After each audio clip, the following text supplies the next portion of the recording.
Bonjour. Si comme moi vous aimez lire des livres très compliqués auxquels vous ne comprenez rien, il existe une solution. Et ça s'appelle Marc Lévy. Je plaisante, blague de libraire.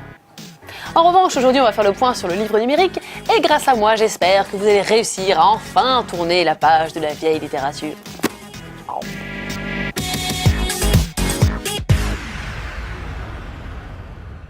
Depuis quelques années, il y a du lourd au pays de la littérature. Et ça s'appelle le livre numérique. Vous en avez tous entendu parler et les romans de vos écrivains préférés, de Guillaume Musso à Victor Zola, sont tous disponibles à la vente en format dématérialisé. Le seul problème, c'est que vous n'en avez certainement jamais lu aucun. Car contrairement aux États-Unis où 25% des ventes de livres sont déjà numériques, la France, un des pays où on lit le plus au monde, est un peu à la bourre. Le livre numérique ne représente que 2% des ventes, pour seulement 90 000 titres disponibles, alors qu'aux États-Unis, c'est presque 2 millions. Aïe, j'ai mal à ma culture. Selon le journal officiel, un livre numérique, ou e-book en anglais, désigne un ouvrage diffusé sous forme numérique destiné à être lu sur un écran. C'est officiel. Lire votre livre préféré sur la Kindle d'Amazon, la liseuse la plus vendue au monde, ou votre tablette, votre smartphone, votre ordinateur, c'est de la lecture numérique. Alors, quels sont les principaux avantages? Ça prend moins de place. Tiens, tant que j'y suis, je t'emprunte ton bouquin, ok? Je te le rends demain, je vais le mettre dans ma poche. Ah ben non, il est énorme. C'est plus facile à lire qu'un vieux journal.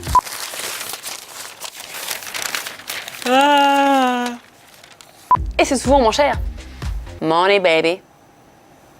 Contrairement aux idées reçues, lire des livres numériques n'empêche pas de lire des vrais livres. Papier, papier, on veut du papier. Non, oh, dématérialisé, c'est pas le bon nombre de syllabes. En revanche, côté utilisation, ça se complique. Apparu en 2007, c'est le format EPUB qui semble s'être imposé sur la majorité des plateformes. Son avantage, proposer un affichage dynamique du texte qui s'adapte à la taille de votre écran. Le format EPUB, c'est un peu le MP3 du livre si vous voulez. Mais là encore, ça se complique. Face au marché prometteur du livre numérique, les principaux acteurs de l'Internet cherchent aujourd'hui à imposer leur propre modèle. Et là, ça devient carrément plus compliqué que DaVinci Code. Ben, lire du format EPUB sur la Kindle d'Amazon, apparemment, c'est pas possible.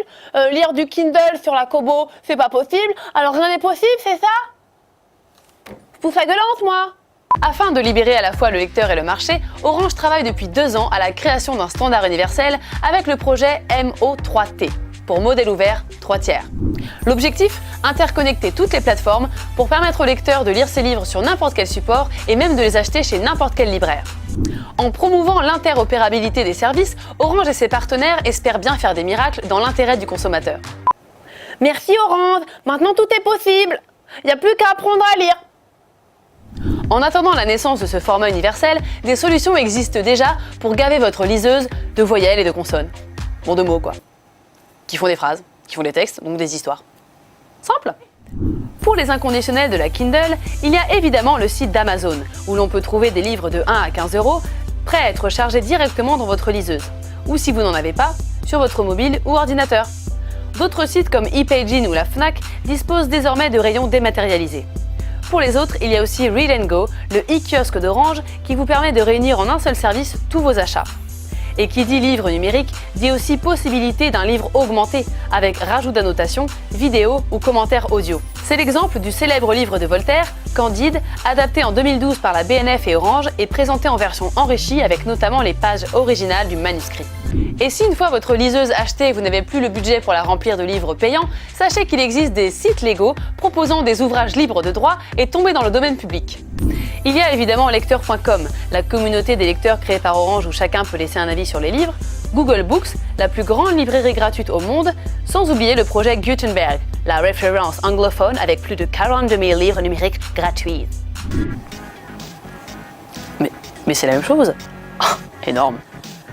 Alors, sur liseuse ou à l'ancienne, que ce soit du Patrick Balzac ou des grands livres avec des grandes images pour aller plus vite, l'important c'est de lire, n'est-ce pas?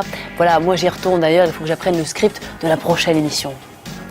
Oh, c'est très bon ça, c'est très drôle, c'est du Michel Voltaire, non?